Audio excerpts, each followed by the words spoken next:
কি ব্যাপার ট্রফি, আজ তো কিক মেরে হেভি চমকাচ্ছ। তুমি এখানে কি করছো? মাঠে প্র্যাকটিস নেই? আরে প্র্যাকটিসই তো করছিনু, কিক মেরে দুটো যা গোল দিলুম না। ফাঁকা মাঠে নিশ্চয়? না না, ফাঁকা কোথায়, আরো অনেকে প্র্যাকটিস করছিল, শুধু গোলকিপারটাই ছিল না। হ্যাঁ বুঝতেই পেরেছি, গোল পোস্ট ফাঁকা না থাকলে তো তুমি ফাঁকিবাজি করেও গোল দিতে পারতে না। দেখো, আমরা হচ্ছি ফুটবল, বল মানে কি গোল, তো আমরাই এমন বল যারা গোল দিতে পারি। তো কিক মেরে গোল দেওয়াটা কোনো ব্যাপার না, ব্যাপারটা হচ্ছে কোন ফাঁকে দেবো, পায়ের ফাঁকে, গায়ের ফাঁকে, না দুই জনের ফাঁকে।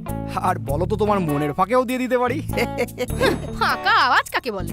একটা পেনাল্টিতে গোল দিতে পারে না, আবার আমার মনের ফাঁকে গোল দেবে। আর আমার মন খেলার মাঠ না যে যে কেউ খেলে চলে যাবে। এই যে কেউ কি বলছো? কিক মেরে আমি পেলে বংশের ছেলে, আমার দাদু মারাদোনা লাথি খেয়েছে, ব্রাজিলের বিখ্যাত বল বাজুকা আমার বাপ হতে পারতো। হ্যাঁ, তোমার মায়ের সাথে খেলা করতো? হ্যাঁ, কিক মেরে প্রেম করতো, কিন্তু ফাঁকুজে বাবারা কোথা থেকে গোল করে দিয়েছিল। ভালো ফরওয়ার্ড ছিল তার মানে। তাহলে তুমি এত কাওয়ার্ড হলে কি করে? কাওয়ার? আমি নিজে বল, আমার নামে বল, বল মানে কি পাওয়ার, আর আমায় কিক করে বলছো আমি কাওয়ার? ওরে গাওয়ার, ওটা কাওয়ার্ড। গোলকিপারকে দেখে যে ঝোপে ঝাঁপিয়ে পড়ে, সে আবার পাওয়ার দেখাচ্ছে। আরে সেদিন মাঠটায় কিক মেরে হেভি ইট পাথর ছিল, আমার সেলাই ফেটে যাচ্ছিল। হ্যাঁ, ম্যাচ খেলতে গেলেই তোমার ফেটে যায়। কি বলছো? কদিন আগেই কিক মেরে কানাডাতে একটা ম্যাচ খেলেলাম, তো ওখানে তো ফুটবলকে সবাই সকার বলে, তো স্পেশালি আমাকে সবাই হেই ফাকার, হেই সাকার বলে হেভি চিয়ার করছিল। ও গড, গোল না করে করে তোমার মাথাটা গন্ডগোল হয়ে গেছে। আগে খেলাতে দেখছিলে, এখন মাথাটাও গেছে। প্লিজ আজকে নিজের নামটা ফুটবল থেকে দুর্বল করে দাও। আরে কিক মেরে ওরম হয় নাকি? গুরু ক্রিশ্চিয়ানো মেসি বলেছেন খেলায় 3টে বল কাজ করে, উপরের বল, নিচের বল আর মনোবল, তো সেখানে দুর্বলের কোনো জায়গায় নেই। এ একদম ফালতু কথা বলবে না। মেসি বা রোনাল্ডো কেউই এসব কিছু বলেনি। আর নিচের বল মানে কি নোংরা কথা বলছো?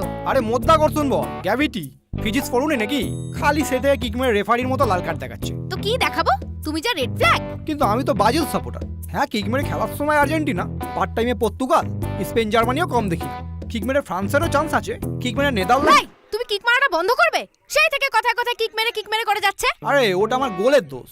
ছোটবেলা থেকেই আমার সব থেকে বড় গোল জীবনে একবার না একবার রোনাল্ডো আর মেসির লাথি খাবো। তো লাথি খাবে, খাও না, মাঠে যাও না, গোল করো। আমায় কেন পাগল করছো? হ্যাঁ, তুমিও তো আমার একটা গোল, শোনা। তুমি কি আমার বিশ্বকাপ হবে না? না, হবো না, কারণ আমার লুজারদের একদম পছন্দ না।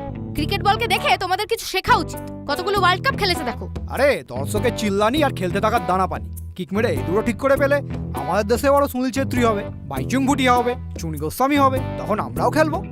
ঘরোয়া লিগের খেলায় ঠিক করে খেলতে পারে না, ইস্ট বেঙ্গল মোহনবাগান নিয়ে ঝামেলা করে, তারা আবার ওয়ার্ল্ড কাপ খেলবে।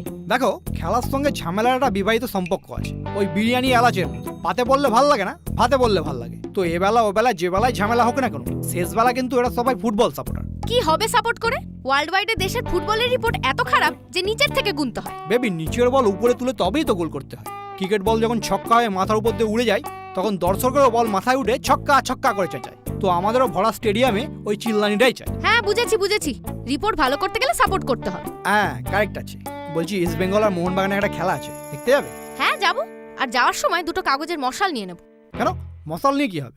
আমার হাওয়ায় হাওয়ায় মোহনবাগান। বাক শালা, আমি একাই যাব।